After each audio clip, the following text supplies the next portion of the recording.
Hey, everybody. Welcome back to episode number 62 of the Real Deal Pod with Allister and Geoff.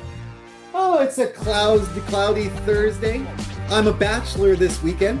Super duper excited. Yeah, my son he's gone to go hang out with his buddies at the cabin.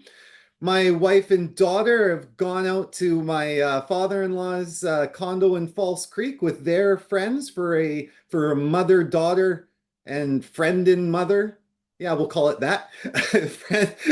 friend and mother get Vancouver getaway. So I'm all on my lonesome. So it's weird that I got to take care of myself. My wife and children are really, really afraid I might not make it. I told them I'm a grown up and I'll make it, but they don't believe me.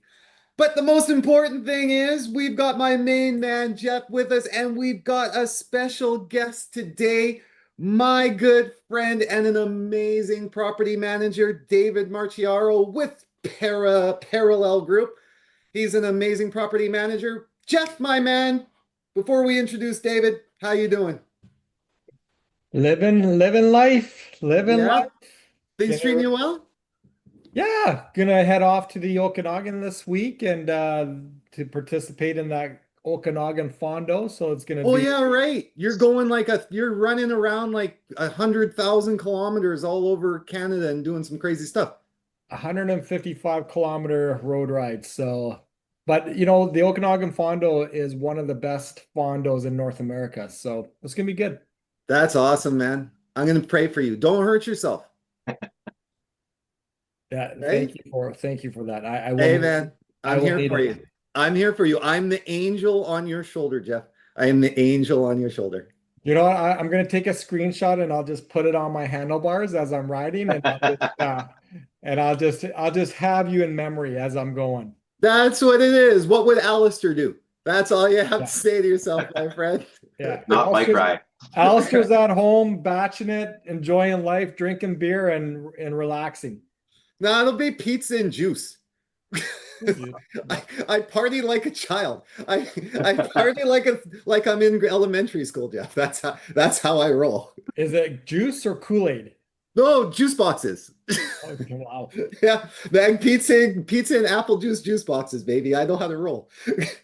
So let's introduce my man, David. David's sitting here laughing, going, "Oh my gosh, what the heck did I get myself into?" David, buddy, how are you? Doing good. Enjoying the start of summer. Good, man. Good. How's the family? So David's got a beautiful family. I'll let him introduce everybody, or let him introduce himself in a second. But he's got a beautiful family, a beautiful wife, two beautiful children, all in Yeah, school. got two kids graduated now, heading off to university. One is still finishing up high school for another 2 years, and There my you go. wife That's right. is Sorry, three. So you got one more that's yeah, ready to. one more on the way. One more on the But she way. just got her learner's license, so that's we have three with licenses now. That's right. So So Yes. David, that's fun. you have three grown, and then you have another one coming? No, Oh. two grown, Two grown one. one finishing off. Oh, So I'm like, holy geez. Number one, you don't look like you should have kids that are graduating. Number two, if you do, you should not be having a newborn now. yeah. uh, my wife keeps all the stress off by the amazing work she does. Corey's an amazing woman, man. You're Yeah, lucky to have her. that's for sure. Yeah, so Oh, just so you guys, everybody knows full transparency. David is a client of mine, was a client of mine, and now is just really a lifelong friend of mine. That's what my clients are. So that's yeah. So just a little bit of transparency there. He is a client. It's like yes. hair club for men, kind of, right? He's not just a friend, Exactly. just a client. He's a friend. Yeah. Yeah.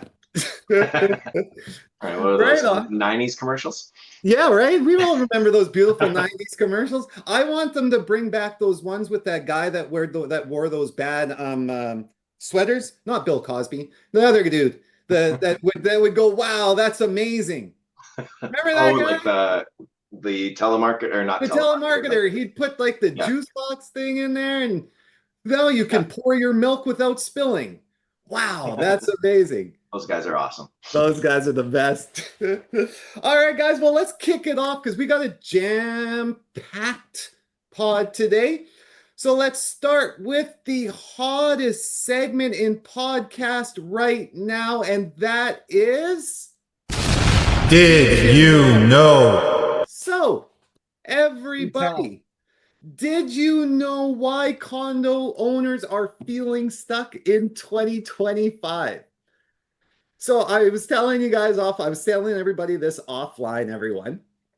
I was speaking with some colleagues of mine, and we were discussing just the slow sales that we've been going through over the last little bit. And it harkened back to something that I was taught when I started in this industry.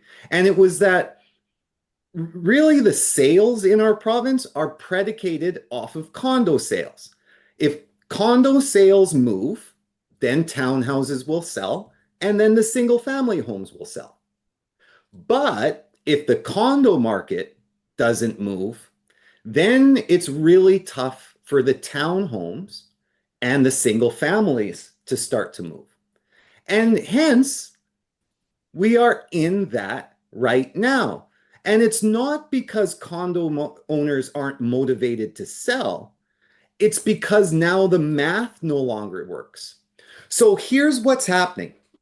So in markets like Vancouver and Toronto, the condo segment is significantly underperforming compared to, as I was saying, the detached and attached homes, which are the townhomes. So since 2022, condo sales in Vancouver are down 37%. And in Toronto, they're down 75%. That number is ridiculous. And during that time, inventory has more than doubled. And according to CMHC now, with the prices, of course, have softened, and there is no near-term recovery in sight. So what that's done is it's left many owners who, of course, have hoped to move up into the townhomes or the detached homes. They're in a crossroads because the plan before was simple: build equity in a condo, then use that appreciation to jump into a bigger space. But now with the values down and liquidity low, that springboard strategy that I was taught, that's been compromised. I was reading in the article I was reading, Victor Tran, he's an expert with rates.ca. He had said that they're kind of stuck. The money just isn't there anymore. So even as some parts of the housing market are stabilizing, the condo sector, it still remains rough. Buyers are cautious. Completion rates in the new builds, they're still at record highs. They still haven't been completing as of yet. And investor activity has completely pulled back. So the result is a lot of motivated sellers, but of course, not enough motivated buyers. So the bigger picture now is there's the confidence issue, with many owners are waiting for signs of rebound, wondering, have we hit the rock bottom? Will prices come back in the next 6 to 12 months? Or should I cut my losses now and hold tight and rent? So those that are looking to sell first so they can buy next, they're facing the dilemma of, and this is one that we're hearing quite often, what if the condo takes a long time to sell? Or what if it doesn't? So this is now the juxtaposition where everybody's in. Condo owners now are afraid to put their property up to sell before they find something to buy, right? Because buying, sorry, before they sell, because they're afraid that they can't sell. We've got too much inventory and too many buyers that are just perusing. And we've got record low sales and doubling inventory. So at the end of the day, the problem that we have now in our situation is we need to figure out a way to make it attractive for condos to be purchased again, in order to get the ball rolling down on the other categories. I just was wondering if Geoff, and now David, because David, you're a property manager, if you've been seeing or hearing those same things from people. Yeah, I mean, I'm trying to rent out a couple of condos right now, and there's so much inventory out there. that the prices have come down. Like what was a 2-bedroom 2,800 2 years ago is now a 2-bedroom possibly 2,400 now this summer. Last summer I rented out a 3-bedroom in Chilliwack, brand new building, 2,700.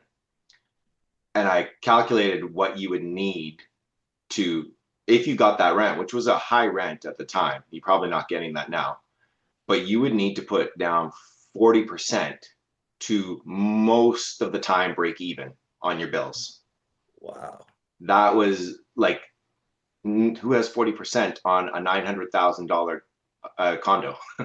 Yeah. Right. And so it's just, unless you have a lot of spare that you can, be forking over an extra couple of hundred to keep afloat, which a lot of people in the first place were just, when they're buying right to their limit already with no room to spare, hoping that the rent will cover most of it, if not all of it.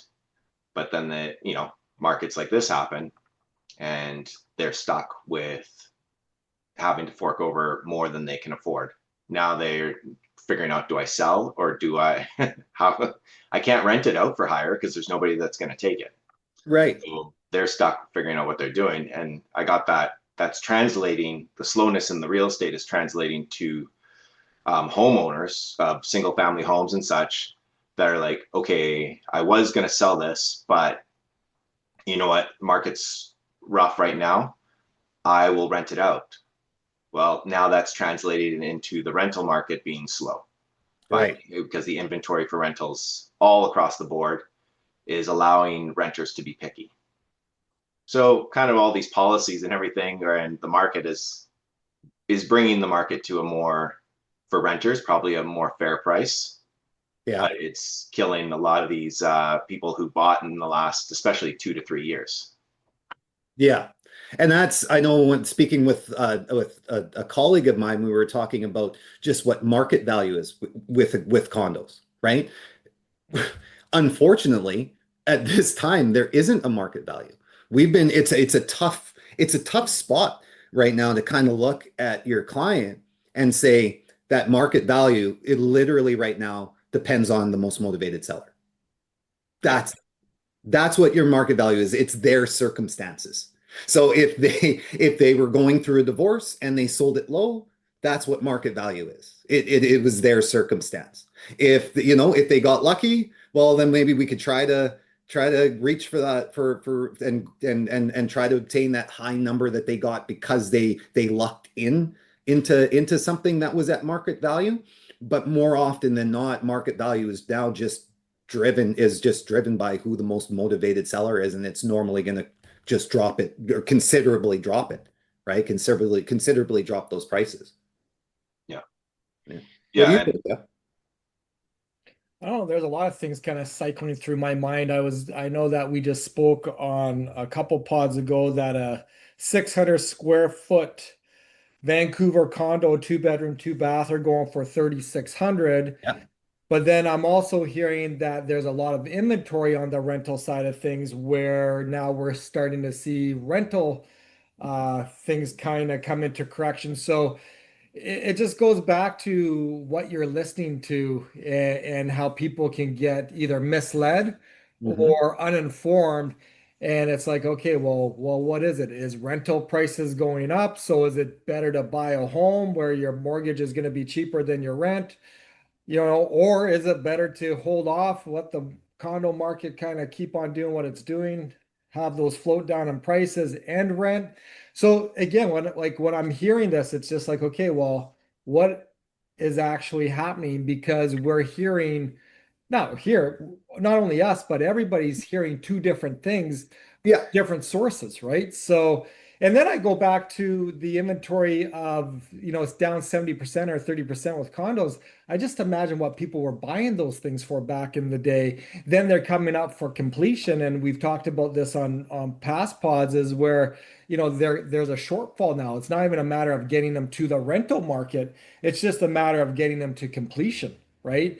And Yeah. a lot of people walking away from them just because they don't have that money to cover that shortfall for what they bought it for to what actually the market value is now. And then I hear market value is how desperate you are to get rid of it. But again, I was just speaking with a client is that I find that there are still properties here, condos and townhouses that do sell very quickly if priced accordingly, right? And that's Mhm. not necessarily that they're like given a huge haircut on it. It's just that they're just being smart when they're pricing it and not allowing it to sit. More so of that also will have to do with presentation too. Right. Presentation now is dictating much more overprice right now, right? Yeah. So right now you have to be spot on your price, and you have to be 110% on your presentation. It blows me away when we're working with realtors and they're getting these listings and they go into these homes and they're just a complete hoard show. It's Yeah. just like, how do you expect to sell this? Even in a great market, I think to myself, like, first impressions are so important. I don't know if I think it might have been you that told me buyers will make a decision within the first 30 seconds from entering your home. 100%. 7 steps. So 7 steps. it just blows me away that present, like it blows me away that people who have your biggest investment of your life, your biggest asset of your life, they don't take care of it No. like it's the most important thing that they have in their asset portfolio. It just it dumbfounds me. I Drive think through Surrey, and no offense to anybody living in Surrey, but I no, drive through Surrey and I'm like, oh my Lord. 100%. I'm with you. I think one of the biggest things that I'm taking away, especially with Dave, like hearing from the rental market, because again, so I'm for our listeners that don't know, as an agent, we have two separate licenses. So you have a license for property management, and then you have a license for real estate sale. That's what I have for resale of real estate. I don't have a property management license. So me, when I give advice off of rental rates and stuff like that, it's normally from what I know about the area, Googling and doing my own investigation. But it's good to have Dave, who's a professional, on with us. And so now when I'm hearing with the hearing that there is falling rental rates, and going back to the pod we were speaking about last week when we were talking about how it's gotten so close in terms of what your mortgage will be versus what your rental rate would be, right? Because I was telling you I had the clients in Burquitlam that we found spots where it was more advantageous for them to buy than it was to rent. And I think that this is the biggest thing, is that there is so much confusion, right? Because there is so much chaos in so many different pockets, in so many different areas, right? So I can pick out parts of Abbotsford where properties were selling 5% higher, right? Like where areas were selling 5% higher than another area of Abbotsford where they were selling -4%, right? Right below list price. I think that we always got to remember it is all area dependent, but when we look at from an overarching view of everything, I think that what it's showing is that the condo market itself is in a lot of frustration. There's a lot of frustration in the condo market itself. Because when we're having these discussions, we're never ever talking about townhomes. We haven't talked about townhomes at all, right? We really haven't spoken about detached homes, right? It's really all been around the condo market, and I think that is honestly where the real estate frustration is in that.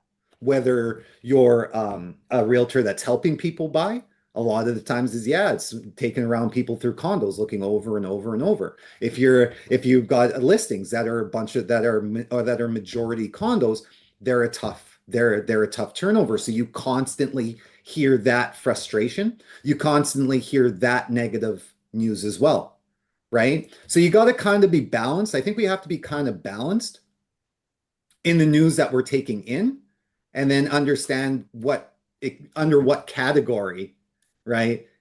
That frustration or lack of thereof falls under.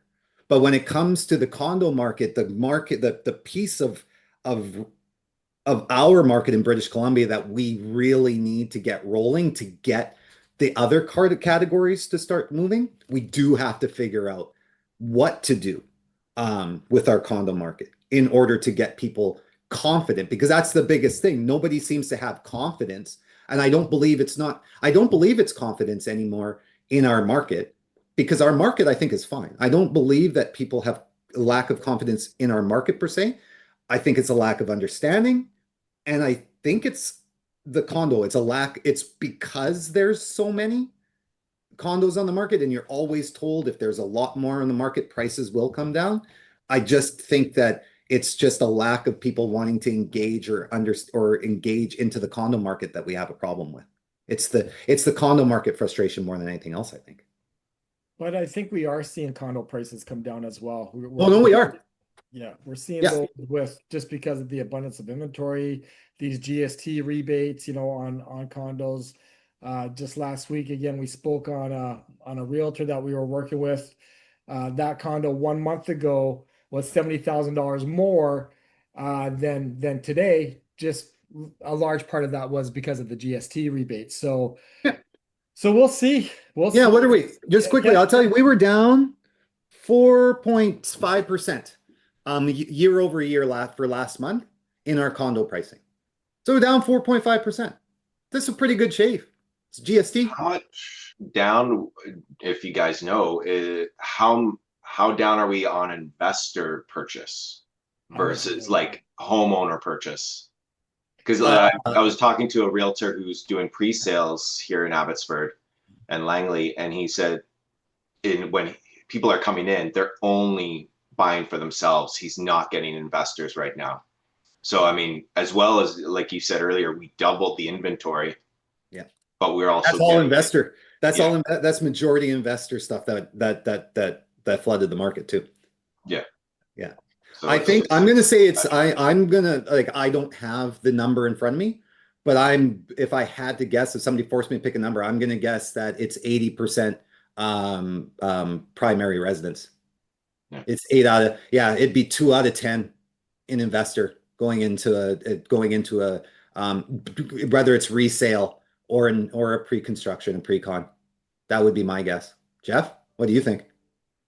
I mean, I just know that it's empty, but As I believe that we're seeing a lot of inventory and a lot of vacancies because the investors to invest in real estate nowadays, it's just not the greatest vehicle to do it in, right? Number one, you're typically going to have a monthly shortfall. Number two, you are going to get that appreciation. And most people who understand the real estate market will understand that homes will appreciate anywhere from 4 to 8% a year. We're just kind of in a zone right now where we're not seeing that. But I was just talking to a client of mine. He's like, hey, if you buy this house today, or it was actually a condo. If you buy this condo today, I can guarantee it's going to be worth a heck of a lot more in 3 to 5 years than what it is today. So why wouldn't you do it, right? Yeah. But again, that fear motivates people.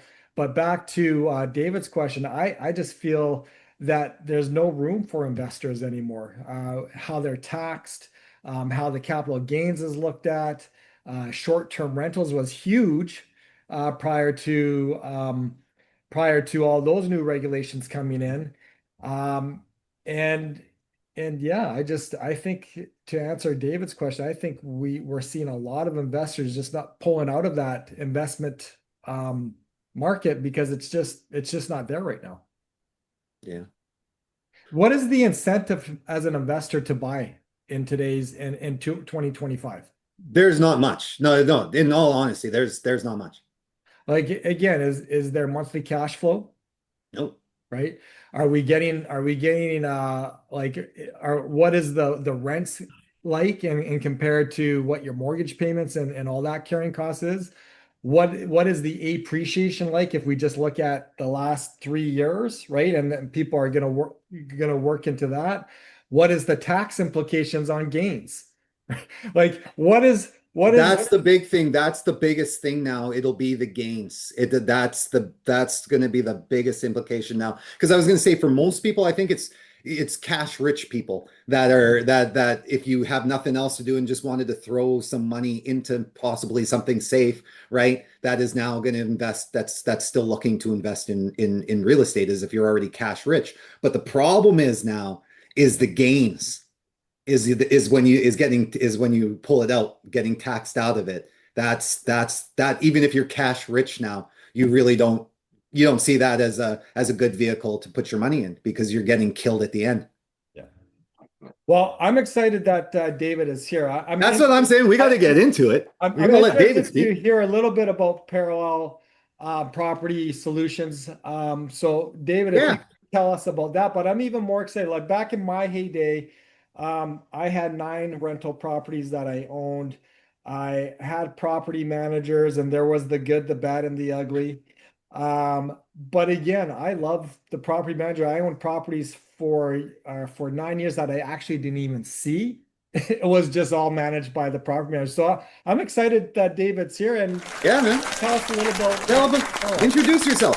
Sorry, Scary yeah. thing is when you find the property manager that hasn't seen your place for 9 years. That's a bigger problem. Well, and you know what? It's jokingly you say that, but it does happen. We've It heard happens. horror stories. At Yeah. least 4 or 5 years I've heard, and renters never met them and all that kind of stuff. So there is the bad side, which is what we want to definitely avoid and I would correct in the market. So me personally, I started and my parents were always, well, even to my great grandmother, she owned rental home apartments in Vancouver around like the Vancouver General Hospital area. Wish we had some of those. And she bought it for $68,000. Yeah, Yeah. exactly. And so it's always been my parents had rental properties and what have you. So I started back in 2007 with my first one, buying a condo. And then I decided to split it off and be like, well, you know what? We have so much tied up in this one. I could take that out and I could go to multiple properties. So then I did that and I looked across Canada for anything on $200,000. Landed me in Port Alberni.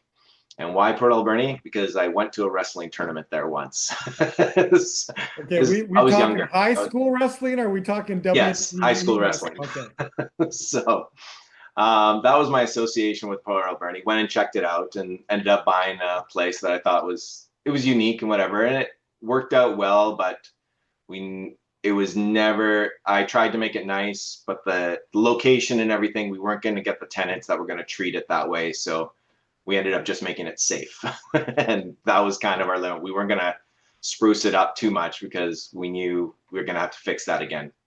So that was my start. Then me and a good friend of mine, we bought in Nanaimo a couple of years later and bought 2 Vancouver specials side by side.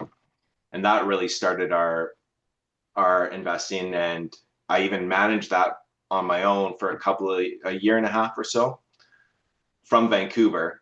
And managing it there. And there was a few horror stories with that to start off, but we can get into that later. But that's where I've been investing, and even in different places like Fort St. John and Cranbrook, and working with different property managers in those places.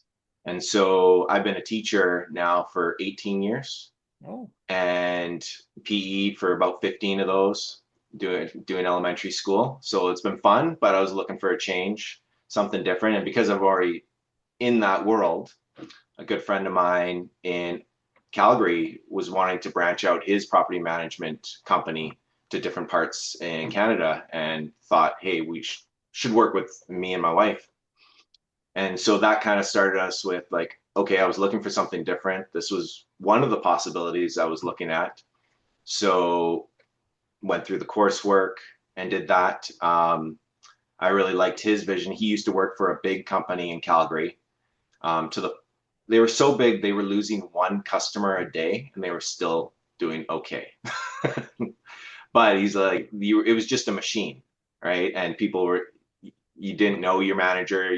Your house was just in the company, and that was it. And so he really wanted to have something more personal, where we had lower manager to owner / property ratios, so we could take a personal care in everybody's property, actually know the customers, I remember calling some property management companies here for rental references. And it's funny what you hear on the phone. It's like, wait, is that one of my properties? Who's that tenant? Like, let me look it up in the computer, which I mean, it's great that they saved everything and they got it all, logged in there. But if you ask me about one of my tenants, I know who that tenant is.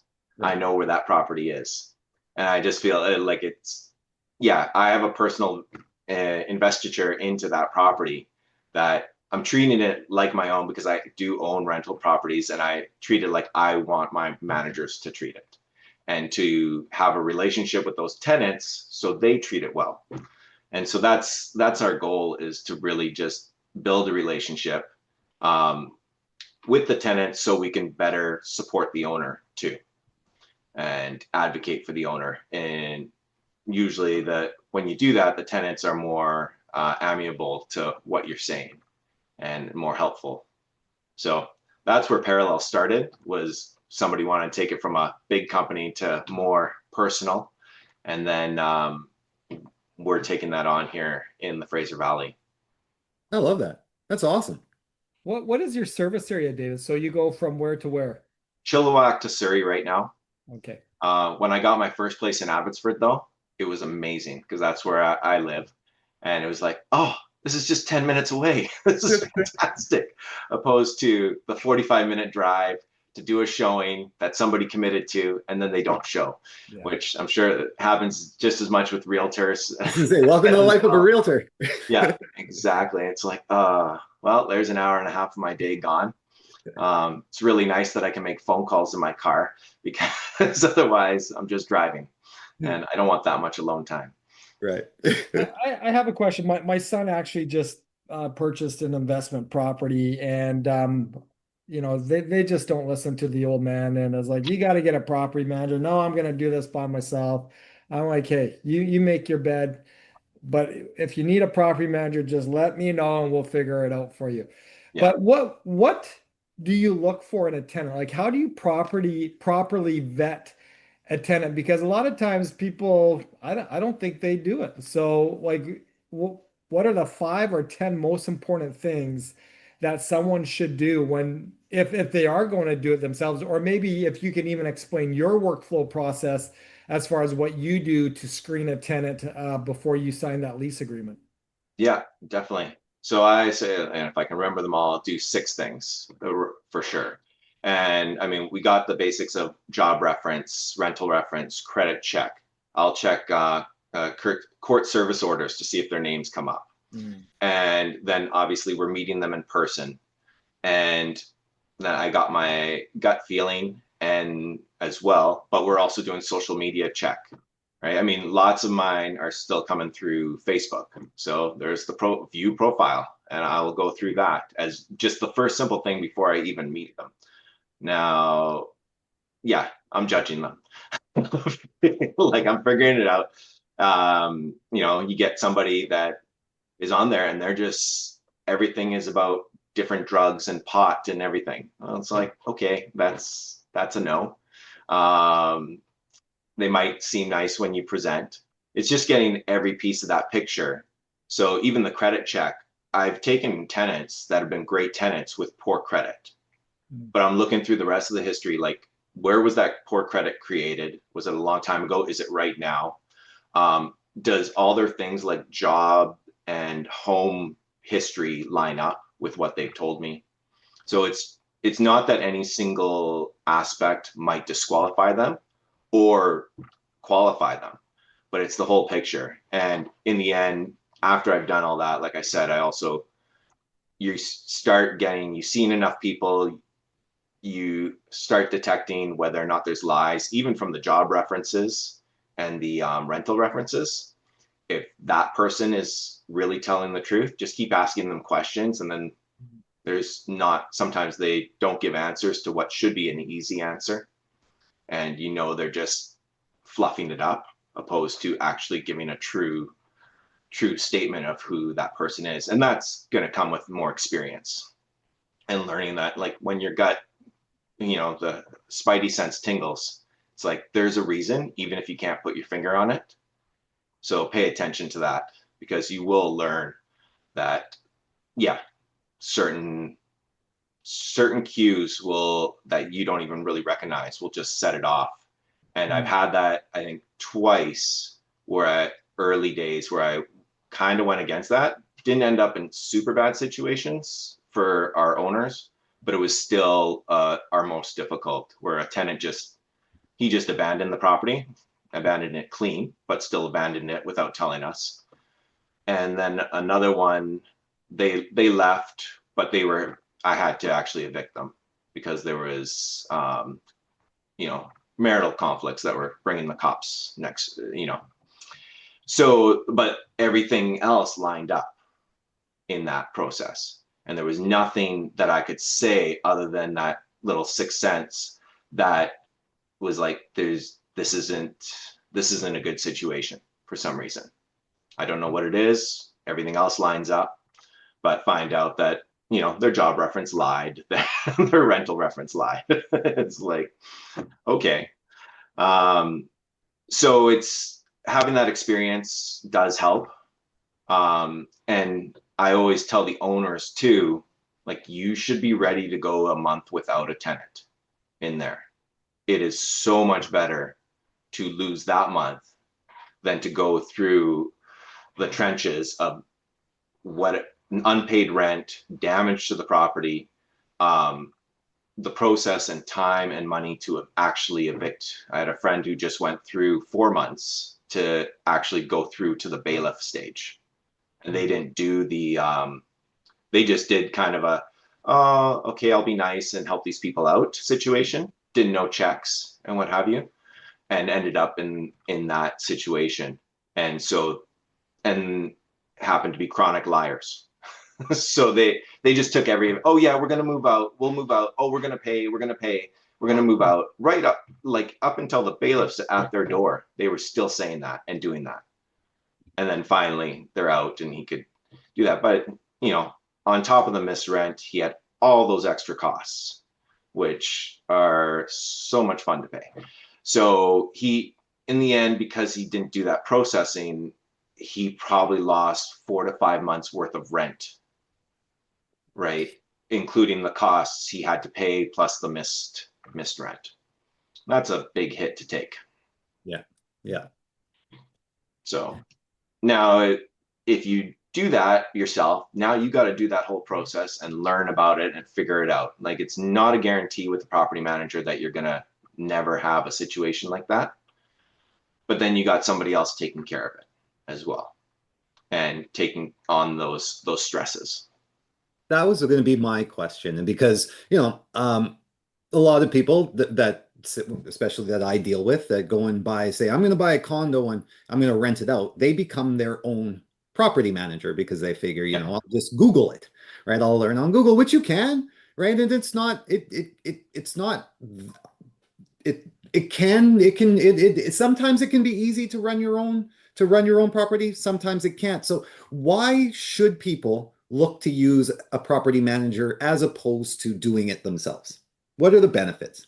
Benefits is you got the experience from somebody that's been doing it for a while, that has all different properties, knows the steps, understands certain signs that if they, especially for new people or people that are emotional, I would say get a property manager, because it becomes hard. You're either being too empathetic to a tenant that's basically trying to railroad you or take advantage, or you're just super frustrated. And it's like, if you're going the stock market, you should not be doing that under emotion. Same thing with being a property owner of a rental. It's an investment. It is money. Try and take the emotion out of it. And you're trying to get it, make as much profit as you can, but limit loss. But so if you're in those situations, it's best to get a property manager. They have contacts as far as the handyman or different people that they can call pretty quickly. They're there to be called in an emergency, so they can deal with anything that happens. Instead, people are buying from out of town, even an hour away, right? And you're in the middle of your workday. Right. all of a sudden something happens. You just have that person there to oversee it and to take that on. And depends on how you are with people too. Do you like dealing with tenants? If not, that's what the manager's for. They'll deal with it. They create a little bit a wall for you, so you don't got this person trying to just ask you and beg you and play on your your feelings about it. That's my job, to play on the owner's feelings. So I'm there to advocate for the owner, and I can be, because I'm not in that same emotional attachment, I can be a little bit more cold is the wrong word, but just Rational. and, Rational. and professional about it. And then, talk to the owner, talk them through it, and also understand all the rules that might apply. Because the number of people who have an assessment of what a certain rule might be or what the process is based on HGTV or whatever else they're watching or hearing, they're getting a lot of information from different places, or they have old information and we're getting new information about what the process is, and just explaining simple things like people still talk about giving notice in 90 days. Right. It's like, that's not notice. It's 3 calendar months or 4 calendar months, and explaining that to them. If we give it on July 1st, July 1st does not count as your calendar month anymore. Right. So just being able to understand the whole picture. And so it really helps. And then we also have an eye on the market and see, like, this is just being able to give advice about, this is what will get you more, right, if you're willing to do this, or this is the price. The amount of people like, well, my friend put this on for 4,800. I'm like, did they rent it out for that much, or like they put it on? Where is it? Like, there's a lot of different factors that come into pricing as well. And so that overall experience and being able to advise is, yeah, I believe worth it in the long run. No, so do I. That's why I wanted to ask that question, because I think that people don't realize how beneficial it is, how beneficial it is to have a property manager deal with your property for you rather than you taking on the headache yourself. Yeah. It's having an assistant, right? You don't have to, big things, you don't have to run down to repair things if you don't live at the house, right? Like, there's a lot of reasons why I tell people they should use a property manager over doing it themselves. But that's what I thought, it was super important for people to hear that. Yeah. And everybody's different. Like, if I had a place locally, I mean, obviously now as manager, but even before I became a property manager, I would have taken it on myself. Mm-hmm. But I'm in that world. That was my thing, and that was my bent. Other people, it's not, right? And so you really need to know, like, how much time do you want to spend it? How old is the property? And what kind of tenants are you getting too? Yeah. Because if it's brand new, you're getting solid professionals, you may not need a lot of time involved, right? Mm-hmm. And everything just works like clockwork. But as properties age and everything, it becomes especially more pertinent, I would say, to get a property manager involved. So when you're looking for a property manager, because Geoff and I talk about this all the time, there's the good and bad, there's the good, bad, and the ugly in mortgage brokers. There's the good, bad, and the ugly in realtors. There's got to be a good, bad, and the ugly in property managers. So when somebody is interviewing, what are some of the things, some of the services that people should be looking for? For example, like, I get upset with realtors that say, I take professional photos. Well, thank you, tips. Like, if you're not doing that, that's get out of bed stuff. If you're not doing that, then you shouldn't be a realtor, right? Period. That shouldn't be the basis of your listing presentation, right? So the same thing, like, what would you say are the important pieces, the get out of bed pieces that a property manager should be doing for their people? Well, understand, like, how they're marketing is one thing. Like, are they marketing multiple places? Are they just locking in on one? Is it just photos? Are they doing videos?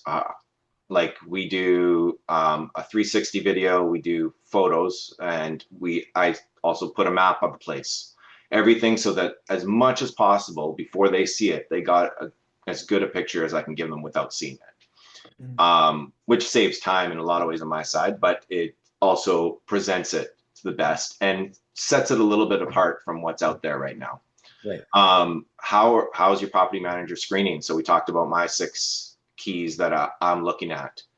Are they doing all those? I've heard a number of people who don't even do the job reference or rental reference. I mean, that takes 5 to 10 minutes of your time. And even if the guy who you're talking to is lying, it's figuring out, are they lying? And, getting that little piece of information, right? How often do they go in your property? Are you gonna end up with a situation where 3 years down the road, you find out they've never been inside looking at it? They have no idea what the condition is, right? We do minimums every 6 months. We're going in and I'm sending photos to the owners. That way they see an idea what the condition is. Like, it's not a detailed inspection like I'm doing at the move in and move out, but at least they got a general idea. They're confident that, okay, this is in good hands, it's being treated well, and what have you. How are they handling your funds? Is it important to you to get the funds at the beginning of the month, or do you want to wait halfway through? Do you feel they're trustworthy with your money, right? Our company doesn't use a trust account. So to do that, all the money goes directly from tenant to owner, and vice versa if it's returning the deposit. So we don't control any of that. We don't hold it. That's how we do it, so that it's always in their hands.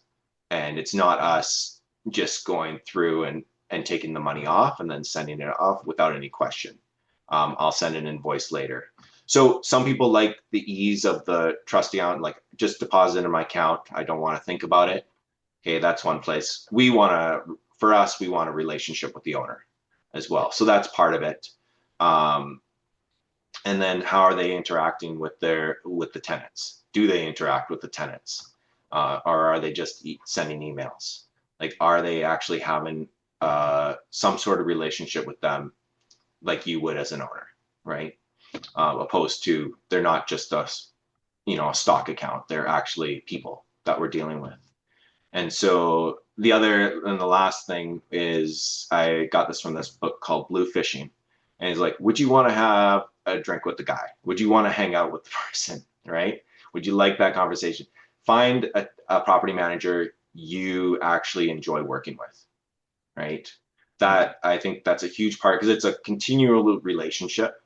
It's not just going to be for a short point in time. Like, minimum, you're in this for a year, if not longer, right? I mean, I've had my property managers for my longest one for 12 years now, right? So having that, I can call them, and now that we're both property managers, we talk shop as well. But even before that, like, I can call them, we can have those conversations, and I get along with them, right? Some people, I remember talking to a former tenant of mine. She's like, oh, the other guy, it's all business. Like, there's no friendliness, no joking around, no personal touch. Yeah. Like, in the end, there's a line of, okay, if I have to get to the point where I'm evicting or whatever, I'm going to have to do that. But I think we can solve a lot of those problems with a lot of people just by being friendly and kind, right? Yeah. And how we interact with them. And even though you're not like giving them any extra time to pay rent if you need to or whatever, but just listening to them helps them out a lot. Takes a lot of stress in it. And so having somebody who has a little bit of communication skills and listening ability is important as well. I know you did in one of your properties. I know you did a lot of cleanup in one of them. How, and that's to me, that I think is a super valuable service that you provided this client, right? Because I know I'm working with this client. So it's a super, super valuable service that you provided this client. Yeah. Is that a norm? Do a lot of I mean, that's being charged on top. It's not just like, okay, that's part of our retainer. No, So, no, but we're understood. finding we're getting, like in this case, I was doing a lot of the hands-on work. So, which I can do a little bit more of because we're keeping that lower property to manager ratio. Sure. If you got somebody who's got like 100 clients, or not 100, like 400, we're hearing 800. Yeah. Well, they're just calling up somebody and it's completely just sending the person, well, you got that within electrical or plumbing. That's a minimum $200 bill just for them to show up, right? And it might be replacing a light, like a light switch or something like that, right? So taking that account, what you can do, and if you can offer that and make it less expensive for the owner, that they're not this cash cow. That you're getting paid fairly, but you're not just trying to make every little upcharge you can, right? And so in like that case, it was, yes, this needed to be done. I think we did on that job, it was like 40 hours of cleaning. Oh, wow. And yeah, plus another about double that for the repairs and such, right? It was amazing. I've never seen that much dust collect on the bottom of a fan. It was remarkable. Yeah, and so being able to do that, thinking, okay, I need to rent this out and what it's got to look like so that it's acceptable and good quality for the next renter, Yeah. right? And so, yeah, it's just a matter of, and I'll do that sometimes if I know there's like, I'll show up before a move in or whatever, and 2 hours before, I'll just start cleaning to make sure that the person moving in has a good place and what have you. So I care, like I said, I care about these places and the people that are moving in there, um, to make it a quality place for them to live. Hey, David, how do you do like a proper move in and a move out inspection, right? Like Yeah. wh- what are some key points that people should know when they're moving in and moving out and what to look for? So, I mean, one thing we do is make sure we do photos. Like we're doing 360 photos to about like a regular size bedroom. I'm doing 2 to 3 photos. So we're getting everywhere, getting a lot of detail. Um, Going on top of that, in my inspection report, I'm also doing specific photos of maybe the stove top and inside the oven. Any damage that is there that's very specific, I'll go and do it. So we got both aspects very close up and the general, but full picture that we can go back when there's a move out and compare and contrast what's going on. And so one of my first places I did a move out, we we looked at the photos and we're like, wait, there's not a screen on that door. Was there a screen on that door? I mean, this is like 3 years after they moved in.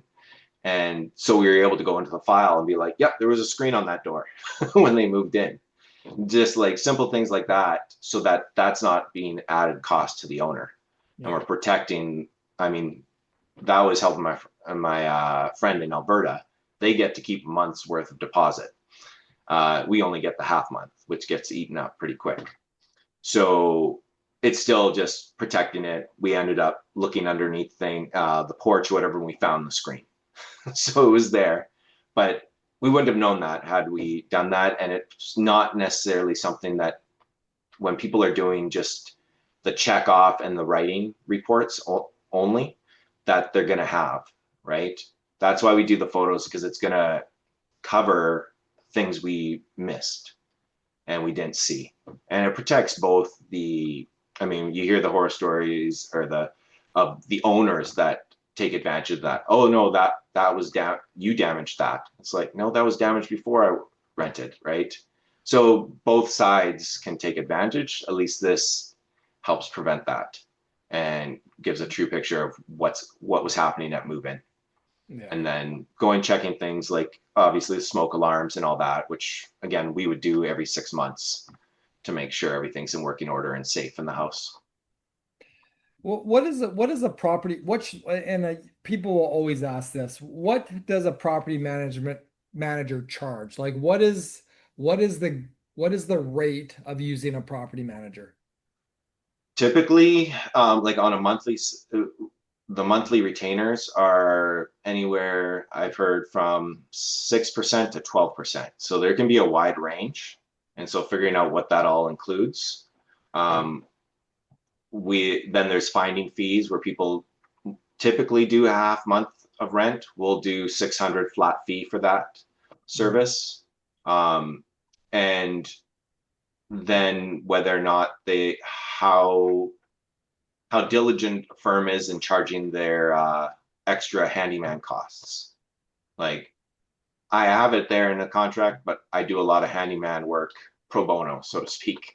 Right? If I couldn't do it, I'd be having to hire somebody else out, and that would be a direct charge to the owner. So it's not always just as simple as 10% or 8% or what have you. It's all the things that includes, whether or not it's their full service, if they're doing 12%, but there's no finding fee, all those things come into play as far as your purchasing. But I would say in the end, all those prices probably equal out pretty well, where the most important thing is, do you think you can work with this manager? And are they going to do the best to care for your place? The pricing, people get locked in their headspace about that. But I would say the pricing probably in the end is you're looking at a difference of $40 a month, maybe. From best to worst. Yeah. And so, yeah, are they, I may be $40 more, but I'm also half the time I'm throwing in half my handyman services in for free, right? So in the end, it's either working out or I'm actually less expensive. So again, like I said, biggest thing is, can you work with this guy? All right, do you think they're going to do the best for you and care for you and the property? I'm gonna allow you to do a shameless plug as we wrap this up. Yeah, man. You got to plug yourself. Someone shopping for a property manager or a property management company, tell me why Parallel Property Solutions should be at least one of their top two considerations. One of the biggest things is low manager to property ratio. We are not doing more than 80 properties per staff, because we want to make sure everything's cared for, that it's not going to be, you're not going to get lost. You are actually important. So we're making sure that you have somebody dedicated to you in that. And we are seeing the property, we guarantee we're seeing the property twice a year here.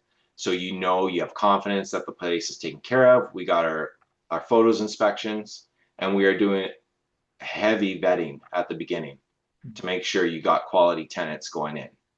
So we're having success at like the 98% level of good tenants that pay rent on time, that take care of the properties. And of course, like I said, then I'm on site to deal with any issues that are required. Amazing. So what I'm hearing is silk glove treatment. Pretty much. And that's what I think is so important is the personal touch, especially when it comes to property managers, because like you just said, there is times when property managers don't even go and actually see that property, right? Yeah. So to know that you have somebody that's working closely with you, let's be honest with you, with everybody, if you already own something, we've already told you that's the most important thing you're ever going to purchase, right? So if you've got an investment property, now that's the second most important thing that you've ever Some purchased. people, they invest, I would say, almost too much into it. Right. But they've put a lot into this investment wise. They are banking on it. So right. It's their retirement. It's it's their current income that's coming in. So to be responsible for that should be kind of an honor, that you're taking that on and helping them in their future. So exactly. It's a huge responsibility that you should be aware of and be taking. It is. And to know that somebody cares for that investment as much as you do, that's super, super important. So yeah. David, Thank you so much, my man, for My being with pleasure. us today. We need to have you on again because I still have questions to ask you that we didn't even get to. I didn't even realize how far we've gotten into today. So it was amazing, Love though. to. Thank you so much. Oh, so let's end this sucker. We'll shut it down. Thank you guys all for joining us today. Be back here with us for number 63. Man, Geoff, we keep saying it. Man, I can't believe we're 63. Man, this is amazing. And again, we hope we've been delivering you guys as much of valuable information as we've been able to this year. That has been our goal. I keep saying it since the beginning, since January 1st, since our first pod of this year. I said we were doubling down on making sure that you guys got content that was valuable for you guys. So we continue to hope that we're delivering that to you guys. We always want to hear it in our comments. Anything that you guys want us to speak about, please reach out. Please let us know. Continue to love, like us, and share us. And in the meantime, stay empowered, stay informed, and most importantly, Geoff, Stay tuned. that's right, baby. Stay tuned. Peace out.